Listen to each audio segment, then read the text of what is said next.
પછી પ્રોગ્રામ ચાલુ થાય છે. એના પછી આપણા બેઝિકને જ્ઞાન આપવાનું કમ્પ્યુટર વિશે. કમ્પ્યુટર છે ને ક્લાસ આ મોનિટર આ તમને દેખાય છે ને આ બધા મોનિટર ચારે બાજુ આ મોનિટર કમ્પ્યુટર તમને દેખાતું આ મેન પાર્ટ હોય છે મધરબોર્ડ અને મધરબોર્ડ કહેવામાં આવે છે. જે સૌથી મેન પાર્ટ હોય છે જ્યાંથી બધું કામ આના દ્વારા કરવામાં આવે છે. અને પછી એનો ઇસ્તેમાલ માઉસ અહીંયા તમને દેખાતો હોય છે આપણો એક વાયરલેસ માઉસ અને એક વાયર માઉસ બે હોય છે. એ માઉસ થી બધું કંટ્રોલ કરી શકાય છે. અને ઉપરવાળું જે દેખાય છે જેથી આપણે ટાઈપિંગ કરવાનું જેથી આપણે કોઈ પણ બધું ટોટલ કામ કરી શકવાનું કમ્પ્યુટર જે સોફ્ટવેર પડ્યા હોય ગમે તે. એના પછી શરૂઆતનો અહીંયા ભણવામાં આવતો શરૂઆતનો લેક્ચર પહેલા તમે અહીંયા આવો ને તમારા જે ભાઈ બહેન મોટા હોય તો પહેલી શરૂઆતની ટાઈપિંગથી ચાલુ થાય. શરૂઆતમાં જે પડ્યું ને તેનું જ્ઞાન પહેલું આપણે હોવું જોઈએ. ટાઈપિંગ કરતા જ ના આવડે તો આને તો આપણે કંઈ આવડે જ નહીં. શરૂઆતમાં આપણે ટાઈપિંગ કરતા શીખવાનું.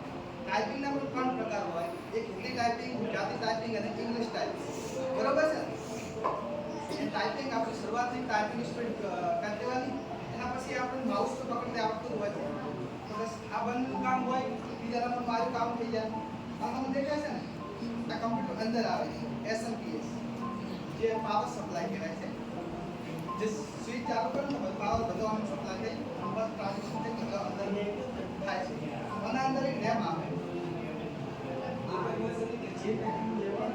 રેમ આવે 8GB 4GB 16GB અને જે અંદર આવે છે ને વિન્ડો અત્યારના વિન્ડો આવે વિન્ડો 10 વિન્ડો 7 વિન્ડો 11 .12 અત્યારે ઉપર જાય છે.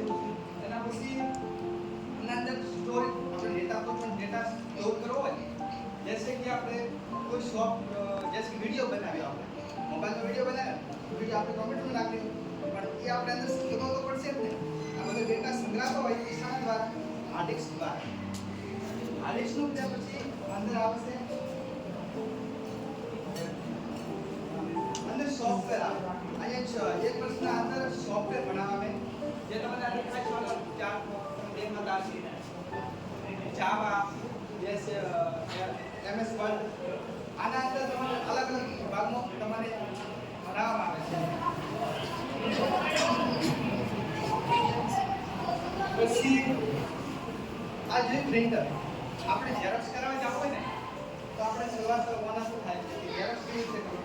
પ્રિન્ટરના પણ બે ત્રણ પ્રકાર આપણે કમ્પ્યુટર છપાવ્યું ને તો એક પ્રિન્ટરની જરૂર પડે. અહીંયા લેઝર પ્રિન્ટર છે. પછી નોર્મલી આપણે બે વયના પ્રિન્ટર જેવી રીતે એક તો આપણા કાગળ ઉપર હોય આપણે ઉપર મૂકી પછી સ્કેન કરીને પ્રિન્ટર નીકળે અને એક કમ્પ્યુટર થી કનેક્ટેડ હોય બે તારીખથી પ્રિન્ટર કહેવાય. એક આ આપણે પ્રિન્ટરના વિભાગ છે. આ મધરબોર્ડ આનું જ્ઞાન તો તમને હશે જ ને. આ જે સ્પીકર જે કમ્પ્યુટરમાં કોઈ પણ આપણે ચાલુ કરો ને વિડિયો તો એનો અવાજ આ સ્પીકર દ્વારા આવે. આપણે એક્સ્ટ્રા સ્પીકર આના સાથે હેડફોન વાયરલેસ પણ કનેક્ટિંગ થઈ શકે અને આપણે ઇયરફોન કહેવામાં આવે તમે દેખ્યા હશે એ પણ ઓને કનેક્ટિંગ થઈ શકે. બે તરીકા. પછી અમારા મેડમ તમે જોયા છે લેખોકા લેબમાં ગયા પણ કે મેડમ કહે તમે કીધું મેડમ તૃપ્તિબેન નામના બસ કે ભાષણ આપતા હતા નરેશભાઈ અને એક સાહેબ છે પણ અહીંયા ભણાવે છે રમેશ બરાબર.